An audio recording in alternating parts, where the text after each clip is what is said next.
So yet another blunder by the JFF sees the Reggae Boys missing out on some valuable match practice after the cancellation of one of the 3 matches scheduled on their tour of Japan.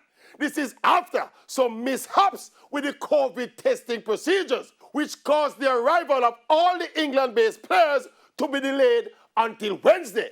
And we also understand that some 4 or 5 other players who, for reasons unknown, did not arrive in Japan on time. And also, remember that some 9 first-team players withdrew from the original squad. And look, these are still COVID times, and traveling with changing protocols across different jurisdictions cannot be easy.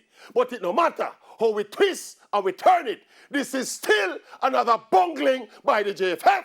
Obviously, the General Secretary and the team manager are still not competent enough to properly dot all the I's and cross all the T's.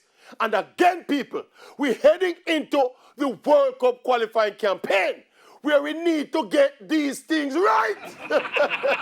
Anyway, make we see what can go on for the other 2 games. But boy, me I tell you something. Boy, me I tell you, me I'm your man!